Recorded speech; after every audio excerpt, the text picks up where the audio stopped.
Hello, Partnering for Vaccine Equity Learning Community members and others working on vaccine equity, and welcome to today's learning event. My name is Leandra Lacey, and I am a training and technical assistance specialist at the Urban Institute, and I support the group learning for our community. On behalf of our team at Urban, thank you so much for joining us today. We're excited that today's webinar will focus on equipping trusted messengers. Engaging messengers that are influential in your community, whether it's faith leaders, small business owners, etc., can be a crucial strategy to sharing information on vaccinations and increasing vaccine confidence. Many of you may already have trusted messengers or ambassadors as a part of your Partnering for Vaccine Equity work, and some of you may be in the planning phases to figure out how to incorporate trusted messengers into your work. So today you'll hear learning community member organization, migh Center, share information on their COVID vaccine ambassador program and their collaboration with Surgo Ventures in using data to inform the program development. Next slide. So before we go further, I'll do our typical quick review of how this session will work. So you've all been muted upon entry to the session. There are a lot of us here, so staying on mute unless you are speaking is key to keeping the discussion going without accidental interruptions. You do have the opportunity to speak your question rather than type it into the Q&A. It's your choice. If you want to speak your question, use the raised hand feature and we'll unmute you. If you want to type your question, you can use the Q&A tab to do this, and you can ask a question at any point during the session. The chat room feature is also open today, and we encourage you to chat amongst yourselves as you'd like, but please use good chat room etiquette. And by this, I mean do not post questions for the speaker in chat because we might not see them there. And though this probably goes without saying, please be civil to one another and to our speaker while chatting. We have begun offering live interpretation from English to Spanish during our events. If you would like to listen to the Spanish language channel, simply click on the globe icon in the Zoom taskbar at the bottom of your screen. Finally, as with all of our learning events, we will post the slides and a recording of this event on our community website and circulate them through the digests that go through the CDC-managed Adult Vax Program listserv, which all program members should be a part of. If you have technical difficulties at any point during the session today, you can send an email to our community manager's inbox, vaxequitylearning@urban.org. We'll be watching the inbox and we'll try to help you as quickly as we can. Next slide, please. And now it's my pleasure to introduce our featured speakers. Our presenters from migh Center today are Rolando Delgado, COVID Response Project Manager, Dara Koppelman, Executive Vice President of Health Services and Programs, and Michelle Shapiro, Communications Manager. migh Center is a community health center serving nearly 60,000 people of all ages, incomes, and backgrounds in the Washington, D.C. metro area for over 30 years. With an integrated model of healthcare, education, and social services, they offer each participant individualized care on the path toward good health, stability, and economic independence. Next slide, please.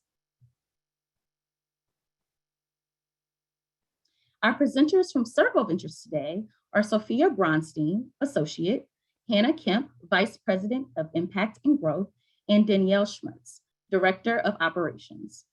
And also based in Washington, D.C., Surgo Ventures is a nonprofit organization dedicated to solving health and social problems with precision. Their mission is to use all the tools available from behavioral science, data science, and artificial intelligence to unlock solutions that will save and improve people's lives. They work in the United States and in low-income countries on issues like COVID-19, HIV/AIDS, tuberculosis, maternal mortality, housing, and more. So thanks to all of you for taking the time to speak with us this afternoon. I'll hand it over to you.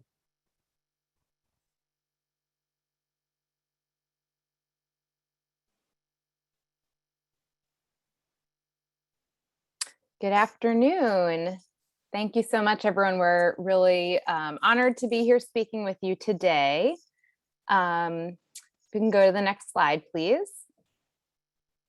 So Leandra gave a lovely summary of Mary Center. So I'll just go into a little bit more detail so you understand who we are and what we do. So as mentioned, Mary Center is a federally qualified health center, community health center in the Washington, D.C. and Maryland area. Our mission is to build better futures through the delivery of healthcare, education, and social services by embracing our culturally diverse community and providing the highest quality of care, regardless of ability to pay. We were founded back in 1988, 33 years ago, by our current founder and CEO, Maria Gomez, who at the time was a public health nurse and saw a huge need in the DC area for prenatal services for Latino women who were immigrating over, mostly from Central America at the time. And when here and pregnant, unfortunately, found that they had very limited to no resources available. And so Mary Center initially was founded for just that reason. And over the years, we've grown organically to do much, much more. We became a federally qualified health center in 2005. And we continue to provide prenatal and women's health services, but we also provide a wide range of other healthcare services like adult primary care, pediatric care, and some specialty services such as HIV prevention and care, opioid addiction services, behavioral health, dental. And then we have what we call the social change model, which is the idea that healthcare alone is not truly enough to help an individual or a community thrive. And so in addition to all of our healthcare services that we provide, we also have a public charter school that we partner with to provide both adult and early childhood education. And we have a large social services department that helps our participants to really become their healthiest and to thrive in their communities. We serve about 60,000 participants per year through all of our service lines, and that's with over 800 staff members who come from many different countries and speak many different languages to best meet the needs of our participants. We have 5 health center locations. 3 of them are in DC and 2 are in Maryland. And we operate with a $76 million annual budget. And although our patient population has grown over the 33 years, and we will serve absolutely anyone who walks in our door, we do continue to see about 70% of our participants are best served in a language other than English. And our most highly seen language other than English is Spanish, and our second highest is Amharic. Next slide. And as Leandra mentioned, Surgo Ventures, we are a DC-based nonprofit bringing precision to solutions that save and improve lives, integrating behavioral science, data science, and artificial intelligence. And we do work both domestically and internationally. Next slide.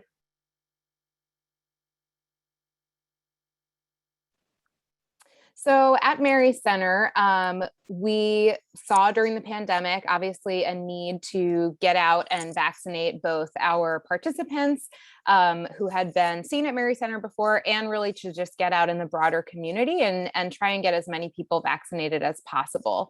And while we've fortunately seen a really high uptake of vaccinations in DC and Maryland overall, we know that people of color have a higher percentage of unvaccination. So we wanted to figure out a way to best meet the needs of Latinx and Black people living in DC and Maryland, and figure out how we can increase COVID-19 vaccine uptake. And fortunately, we had already had a partnership with Surgo Ventures on some other initiatives at Mary Center, and we received this amazing research that they had done and that Sophia will go into in a few moments. And through that, we knew that the best way to reach people who had not yet been vaccinated and hopefully convince them to get vaccinated was actually through their family members and friends and trusted individuals within their communities. And so we worked with Surgo to develop a way to empower and encourage people to be vaccine ambassadors and to reach out to their close family and friends and to get them convinced to get vaccinated as well. Next slide. So Surgo has been conducting, large-scale research on vaccine acceptance since the beginning of the pandemic, and we've been trying to answer, three key questions: who is or is not likely to get the COVID-19 vaccine? Why are they unlikely based on their key barriers and beliefs? And lastly, and perhaps most importantly, how do we respond to improve uptake? It's essentially what this presentation is about today. And so what we've done is we've done 4 separate surveys. The first of which was using a very rigorous panel, a North Amerispeak panel that is nationally representative in English and in Spanish. And that's what we use as the foundation for the research that I'll be talking about on the next slide. But then we also did a follow-up survey, and then we're working in partnership with Facebook now to collect ongoing data. So the map that you're seeing on the right-hand side is data that we've collected down to the county level, and it's getting kind of more granular every day as we get more and more respondents. We're essentially tracking people's attitudes toward the vaccine, the barriers that they're experiencing, and we're happy. We have this information online in the form of a dashboard, which we're happy to share with you all if that's of interest.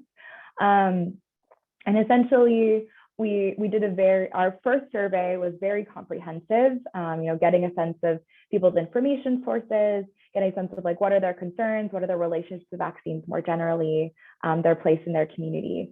And so we were able to digest all this information, go to the next slide, to identify the 4 different kinds of people holding us back from full vaccination. And we have an op-ed in the New York Times sort of highlighting this a little more in depth. But so we're talking through these 4 different types of people. We first have the COVID skeptics, so those that are the least likely to be vaccinated but have very deeply held beliefs around COVID-19. We have our citizen distrusters, so people that are, have concerns about the way that the health system has treated people of their race or ethnicity. Those that are cost anxious, have concerns about the time and financial costs of getting vaccinated. And then we have the watchful, those that don't have any super salient barriers to getting the vaccine, but want to get a sense of how others in their community have experienced getting the vaccine. And we essentially deemed these last 3 that I mentioned, the citizen distressors, the cost anxious, and the watchful, as sort of this more persuadable group. And as we were going through all of this data, we came up with, we were able to develop solutions for each of these. So for COVID skeptics, it was really enlisting doctors and medical professionals to reach them. For citizen distressors, it's partnering with trusted organizations to send out the message. For the cost anxious, it was really emphasizing the vaccine is free and bringing vaccines to people, making it as convenient as possible. And then for the watchful, was just hearing from their family and friends about their experience. And so it was cross-cutting for all of these solutions, is that individuals really trust their friends, family, and doctors for advice around the vaccine. And so that's the insights that we leveraged for this work with Mary Center. And I do want to emphasize that sort of the baseline, or the basis for our research really was to do what we call psychobehavioral segmentation. So not just looking at demographics, but really understanding what are those underlying drivers that are, the reasons why people aren't getting vaccinated, that are cross-cutting through, race, income, gender. Next slide. Thank you. So what we really wanted to do was figure out how to get our participants to feel engaged and empowered to be able to have these conversations with their family and friends. We knew we had a captive audience. When we vaccinate people, they have to sit around and wait for 15 minutes to make sure they don't have a reaction to the vaccine. So we knew these were people who believed it was a good idea to get vaccinated because they already did, and that they were sitting there for 15 minutes. So we worked with Surgo Ventures to create different text messages that were kind of pre-populated and people could use QR codes to scan, and they would come into their phones, and then they could edit them as needed. And this, we felt, would really help people take some of those barriers away from initiating this conversation with their family and friends, and have them feel equipped to do so. And we provided $20 gift card incentives for people if they reached out to 3 different unvaccinated family members or friends. They would get this $20 gift card from us. Next slide. So as Dara mentioned, we had these personalized text messages that people could get through the QR codes you see on the flyer here. And those were based on those personas of, what makes people most nervous or, unlikely to get the vaccine. So you can see the example at the top here for someone who is cost anxious for the vaccine. Someone who just got vaccinated could scan that QR code. This text message would populate on their phone. They could customize it however they want and then send that out. And then we were realizing through this process that we also had another category of people who were hesitant to get the vaccine. And that was people who already had COVID-19 and thought that they then didn't need to get the vaccine because they already had it. So we added this additional category, and you can see the sample text message here that just explains, even though you already had COVID, this is why it's still really important to get the vaccine. Next slide. So here are the examples of the 3 different flyers that we developed in each of those 3 languages that are most spoken at among our Mary Center participants, so the English, Spanish, and Amharic. And that just made it really easy for the participants to access those text messages in their own language, the language of their friends and family, so they didn't have to translate anything and could just send those along. Next slide.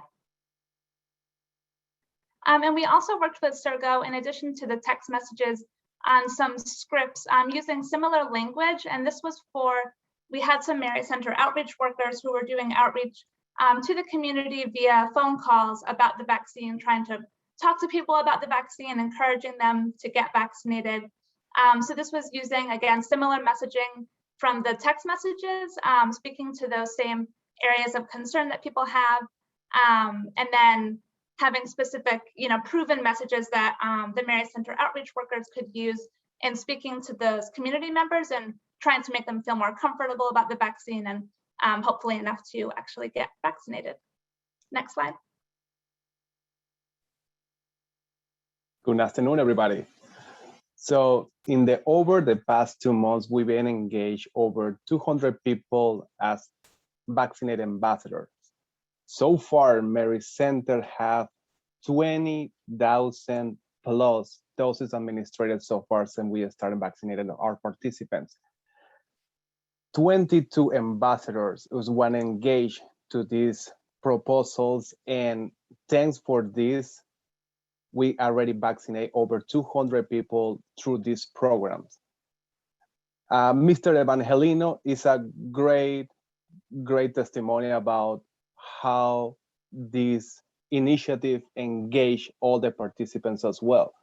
He was so grateful that all the response they received by Mary Center, the organization, and he get the 2 vaccines plus the boosters, and he was so happy and grateful to receive all these great resources that he applied, that he wanted directly to their friends and family to receive the vaccines.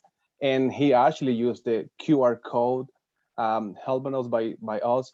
And he reached out 3 of his family who were already been vaccinated by Mary Center. Next slide.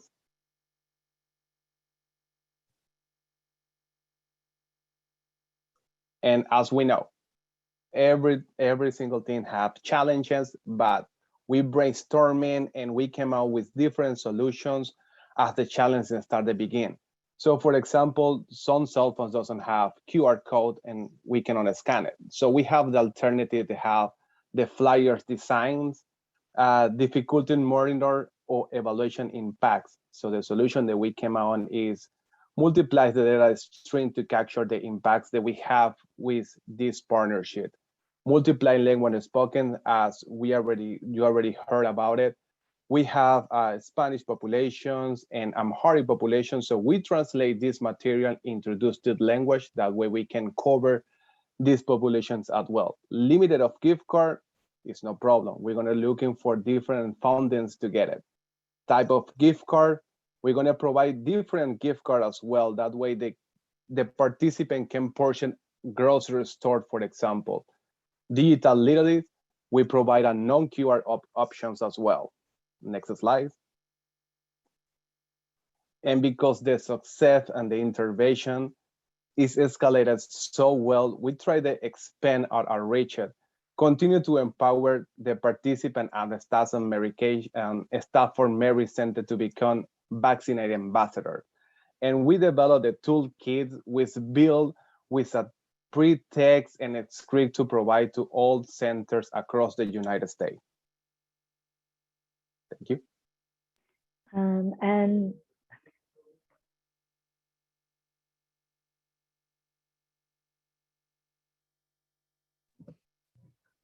Thank you. Sophia, did you have something to add at the end to add on to Rolando's comments?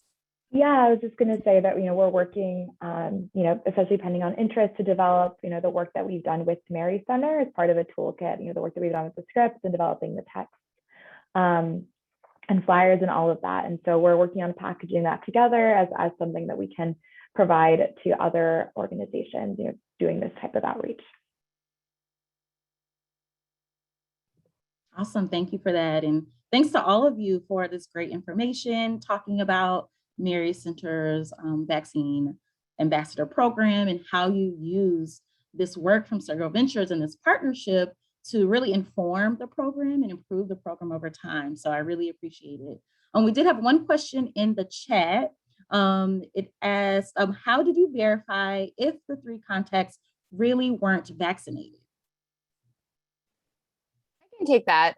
We did not attempt to verify that. We really allowed people to kind of use the honor system and trusted our participants that they were reaching out to family and friends who hadn't been.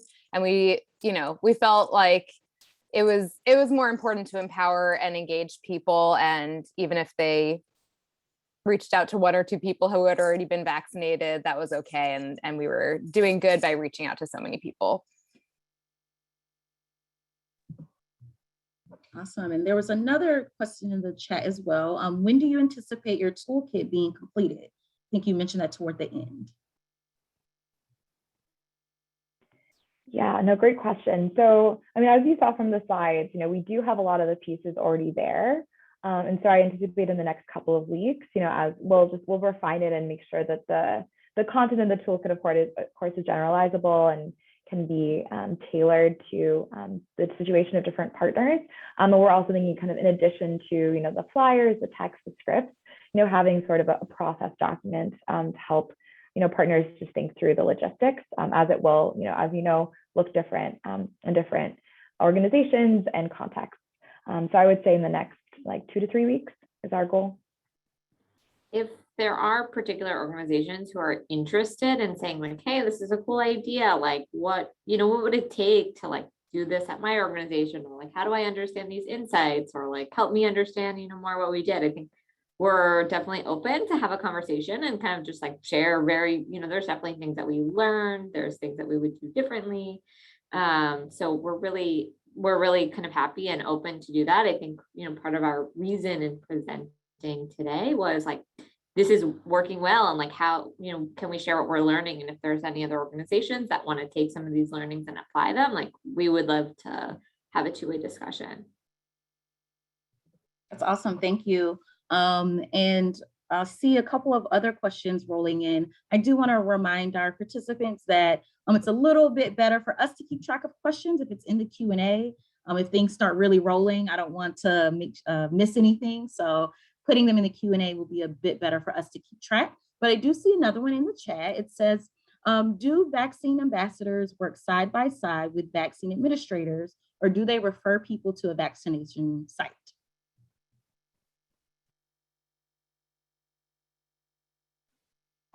Yes, we're working with the vaccination, with the vaccinated at the same time with the participants. just on the moment that we have 50 million period of time, we just engage, go through hand, first of all, give all the knowledge that we have and all the information that we have about the COVID vaccines, but at the same time, we engage all the participants to just refer a few patients and using the QR code or just giving the flyers hand. And personally, because I work hand by hand with the vaccinator and all these COVID response teams, I know it's working very well because a week later, we have several people to come to our clinic and say, hey, my friend Jose Guzman refers me to get vaccines and I'm here and I'm happy with that. And also I can complement the previous question. I'm working on the first hand calling patient and I use the script, the Surgo given to us and explain so very well step by step, answer by answer, why the patient can probably come, and it's been working great. That's great. I love the preparation that you all had with kind of anticipating what kinds of comments you'll receive from community members. I think that's great. Another question that we got from the Q&A, first they say thank you. And then, have you worked with other community leaders, for example, faith leaders, staff and service organizations, et cetera? And what is your experience with non-healthcare workers as influential messengers? Yes, so we have different community events to go through. We have different churches, different ethnicities that we go through. We go to different public schools. We also go to football games. Back in last month, we go back to the schools, events as well, and we engage with all different population. Yeah, I just want to add too, so at Surgo, we've partnered with a few different types of organizations on bringing these insights into a program. So we actually have another partnership with a network of over 1,000 barbershops, who the barbers have actually been trained to talk to the people who come in the door about the COVID vaccine, and they've actually been trained on these personas and insights and talking points to help equip them to have better conversations. And I think we're, if there's other groups who are interested, like, our stuff is available and like, we're always happy to talk. Great. Another question, it was actually relevant to the QR codes that you all mentioned. You mentioned some challenges around that, and it looks like this participant also has run into challenges there. So the question is, for the QR codes, we ran into the problem where people had no idea what a QR code was. And so we added the link to our flyer so they could look it up on Google instead, specifically on our Hispanic community, since not all use smartphones. How else did you all add the QR code if they don't know how to use it? I wanted to see if you all, if there's a way to, okay, they were just looking for ways to fix this issue or address this issue with not knowing what QR codes were. Did y'all run into that type of issue? Yeah, this is something that we debated, and I think this is especially informed by like Rolando's experience, on the ground in the clinic, knowing the types of phones, right, like Android versus, iPhone, and also the different, models of phone.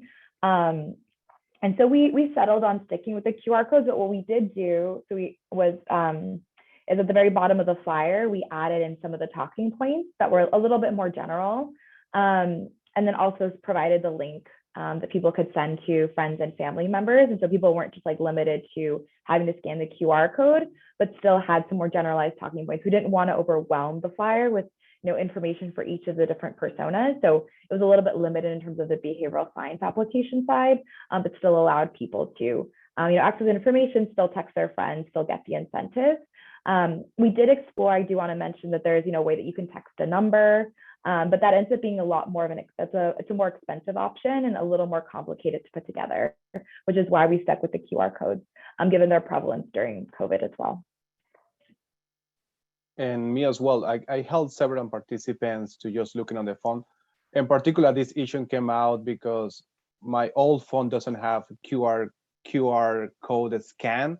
And I said, like, I know all the phones, especially Android, doesn't have that specific apps integrated in the phone. So what we do in that 15 minutes period is looking through the phone. If they are like a old phone, we cannot nothing do about it. But at the end, we can just help out to reach out 3 different people and say, hey, can you get me the vaccines? Hey, you, Jose, doesn't have the vaccine. You want to come over here? I know it's good, doesn't hurt me.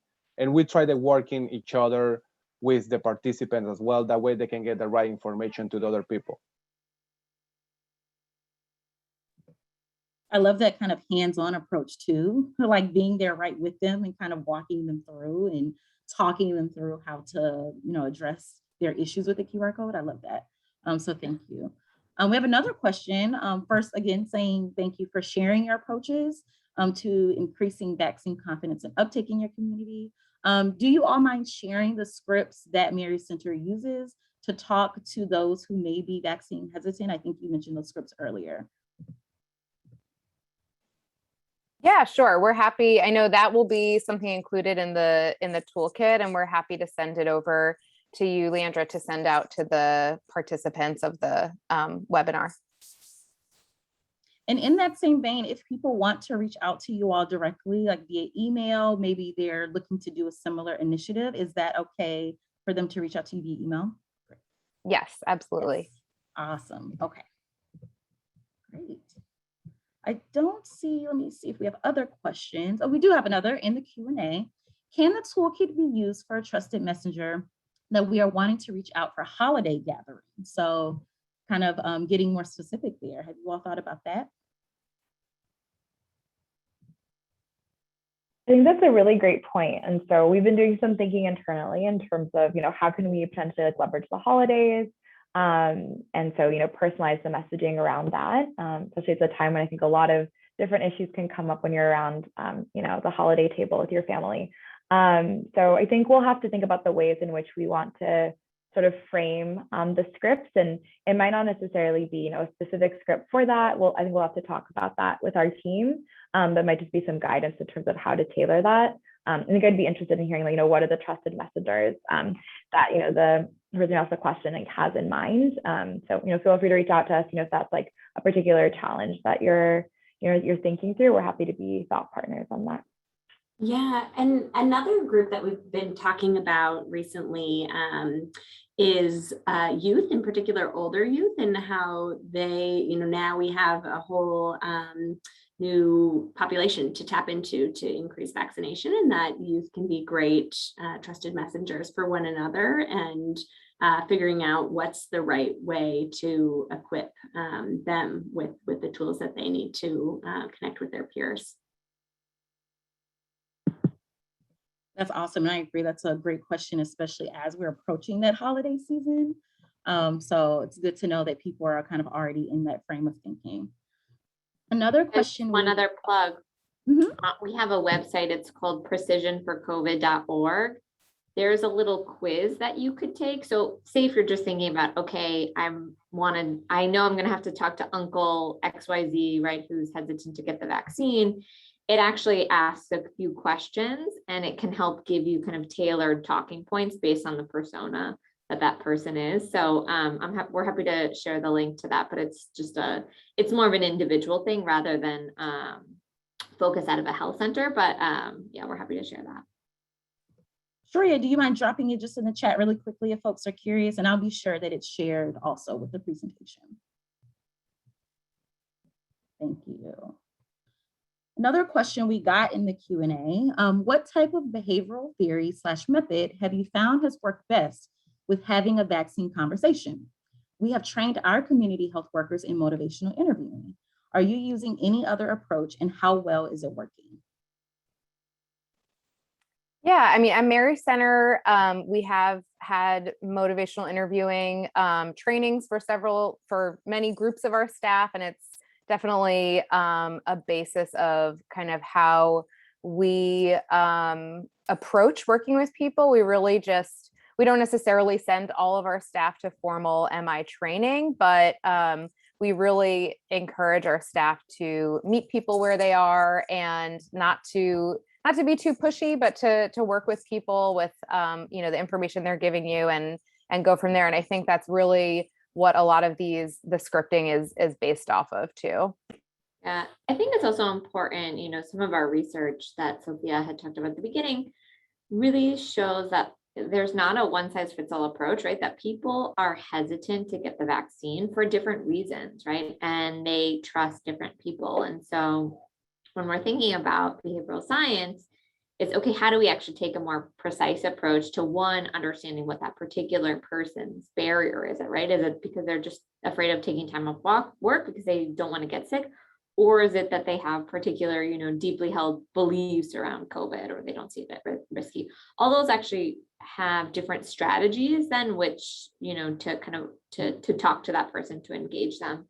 And so what we've tried to do is, how do we help people understand, from a really rich data perspective, where we surveyed 17,000 people across the US, why, right, people aren't getting it, how are people different, and then what are the different types of people, so that we can have better, more informed conversations based on what matters to them. And I can just get the first hands because I'm working in the area. We usually try to engage all the participants to go. We don't only just do vaccination, we do testing as well. So many of participants who go do testings, we also ask, did you been vaccinated? And whatever they came out, the question, no, I don't want the vaccine because I have a chip. So we sit down with the participant and say, like, hey, this is the method, this is the truth, this is what happened, this is the best sources that you can get. And if they still have some question, we can just utilize nurses and providers to get more information about it. We have print information to give it to all the participants who came. And also something to engage very well that is working for us. If they come from somebody and give the information and say, I give the vaccines and nothing happened to me, you can trust us, the people came.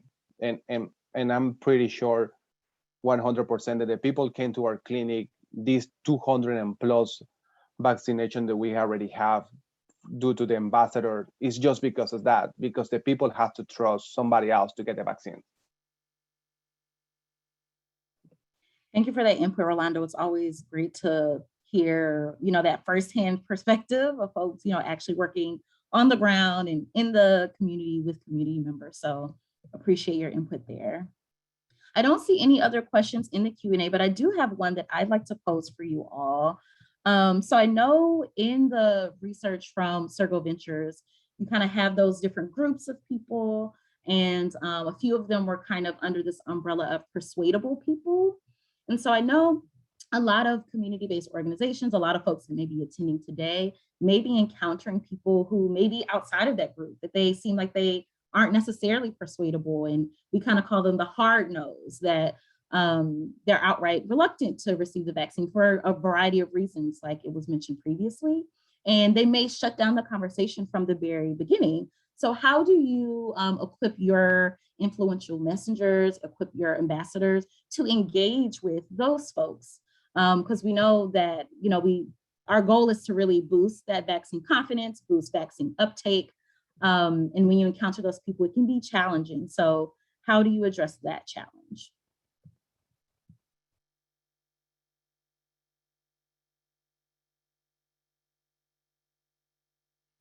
I can tell you a little bit more about kind of what the research says. And then I think I would love to hear kind of Mary Center, like, what is the practical on the ground, right, when you're having conversations? So yeah, our data shows that like there's like 15-20% of people who are just really, really hard to persuade. And so then the question is like, okay, why are they hard to persuade? And then who do they trust in general? And so there's a few things that stick out. One is that this group actually trusts their own personal doctor. So their primary care doctor, the doctor that they have a relationship, whether it's primary care or not, right? They're a relationship with. And so then that becomes a channel where, maybe, right? And I can't say in every case, trusted channel to have the conversation where it's someone's own personal doctor. The second thing is that they do trust family and friends, but right, sometimes those conversations are hard. And so one way, that behavioral science tells us works is like personal stories. So instead of kind of fighting over the facts of like, this does this. No, this is this. It's actually leading with or talking about personal stories that people respond to. I mean, I know even in my own life, I've got distant family members who are vaccinated, and the personal stories approach was more powerful in a conversation with them. And then I think the other part then is helping them. One other kind of part with this group is they don't really see COVID as risky. So they're like, oh, I'll be fine, it's no problem. Or they have the risk perception of getting COVID versus getting a vaccine is really off, right? So some people say, oh, it's way riskier to get the vaccine to get COVID. And there again, you can talk about data, but then also personal stories as well. I don't know, Rolando, Dara, but I'm telling you what the data says, what actually happens when somebody walks in the clinic or you get on the phone with someone, what works for you all? Yeah, I can answer that question. Build the trust is something hard, as everybody knows. Be on the community and pursue the vaccination to everybody. I think start building the floor to the people can trust you, because we are solid organizations in DC and Maryland.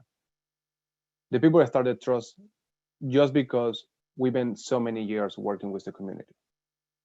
And as Danielle said, if you don't want to get the vaccine in that moment, you can talk to the providers. But somebody in certain point can be the engaged point. Probably Dara can speak with the participants, and the participants don't engage. And then Sophia came and talked to the participants, and nothing happened. But probably I came and I talked to the participant 3 weeks later, and I say hey, do you want to get the vaccines? What you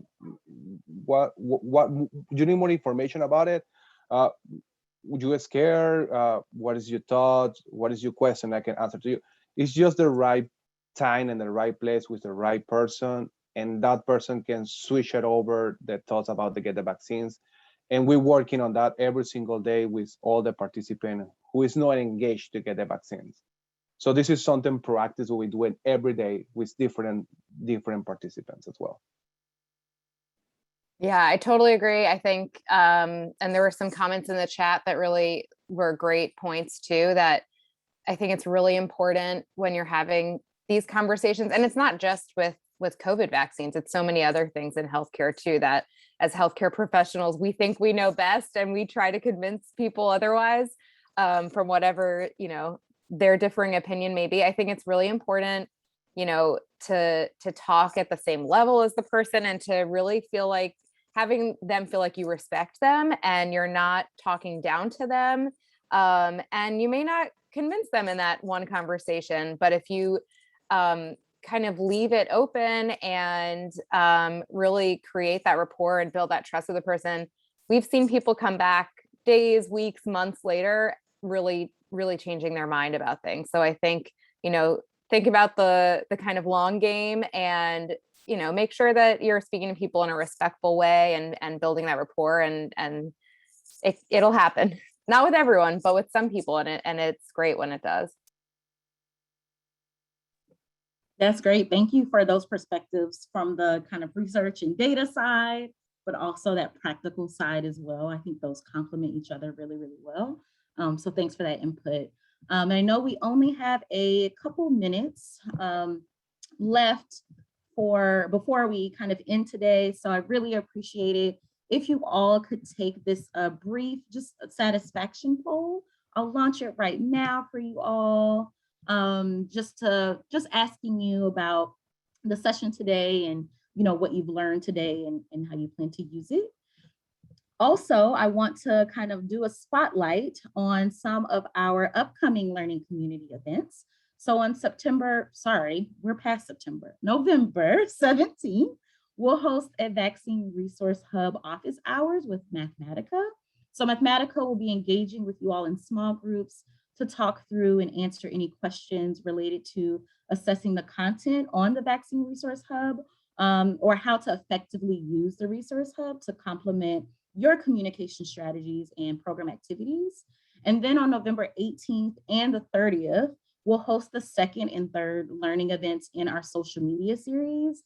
The November 18th event will focus on spotting misinformation in social media, and what to do about it. And then the one on the 30th will focus on responding to social media attacks. So we hope you can join as many of the events as possible.